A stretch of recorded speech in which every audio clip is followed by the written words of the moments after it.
Hey guys, welcome back to the part B of the volume 3, okay, of this mini series, which is titled How to Make a Budget or How to Do a Budget. Okay, in this part B video, I'm going to be laying out more things that I believe will go a very long way to help you. Now, if this is your first time of coming to this channel, consider subscribing, because on this channel I talk about personal finance, I talk about financial freedom, entrepreneurship, online business, passive income, and all things money. Okay, so make sure you consider subscribing, hit the notifications bell so that the next time I post a new video, you'll be the first to receive it. Okay, so now I'm going to be starting again with the last part that I spoke about, which is writing out or chalking out your short and long-term goal. I want to explain this part very well. When we're talking about long and short-term goal, I'll give an example. A long-term goal could be your retirement plan. A short-term goal could be your emergency fund. Okay, so you make a table: long-term goal and short-term goal.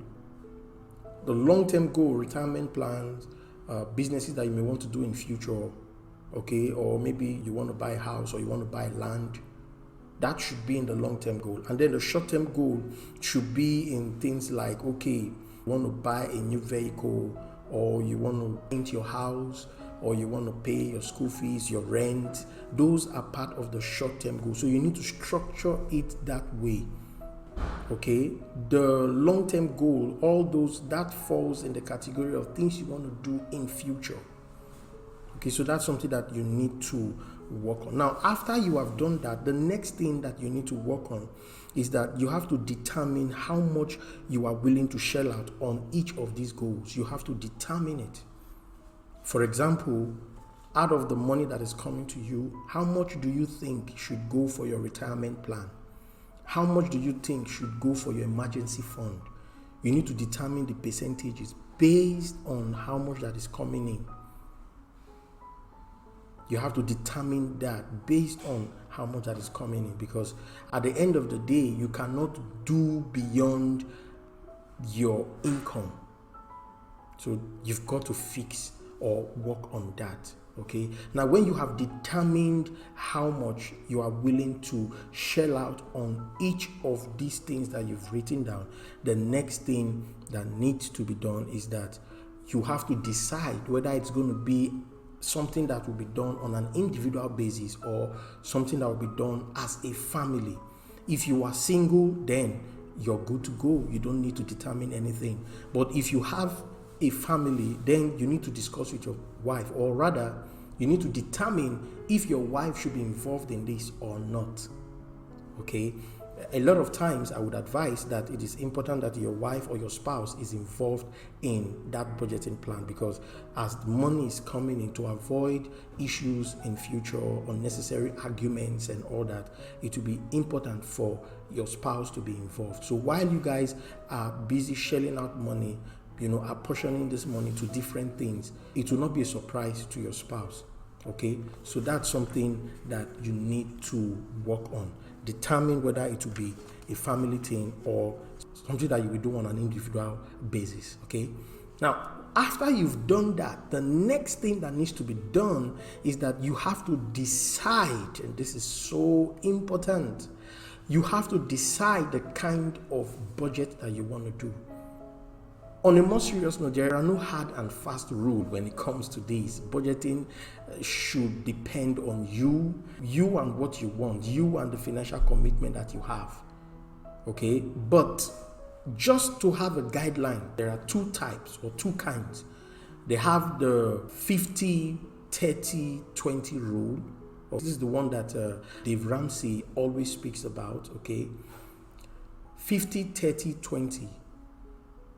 You structure your finances this way, in such a way that 50%, okay, will go into your rent, will go into food, will go into debt, your credit card payments, and all that. So 50% will be removed. For example, maybe you're earning $5,000, okay, and then remove $2,500. That will go into rent, food, credit card payment, and all that. And then the next 30% will go into entertainment, vacations, clothes, these daily things that makes your life comfortable or that makes your life fun, that will go into the 30%. And then the 20%, the balance 20% will go into your emergency fund or your normal savings, but the 20% goes into savings generally. So this is one type of budgeting that you can go for. The other type is the zero-based kind of budgeting, where you just do it according to the need of the hour, according to the emergency, the urgency on ground, when it comes to your financial commitments. So that one is zero-based. You can decide to remove 20% for entertainment this month, and the next month you can decide to remove 30%. Like that. This type, basically, you are flexible with it. It is not fixed, like this amount must go into this. No.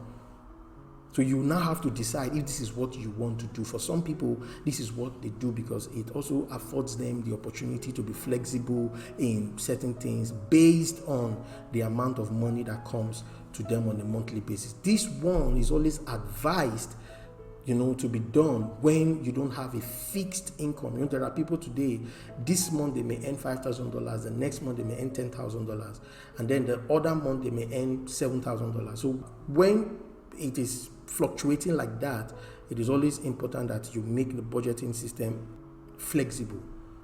But all in all, a budgeting system needs to be in place, which is very important. So take advantage of these things that I've shared with you now.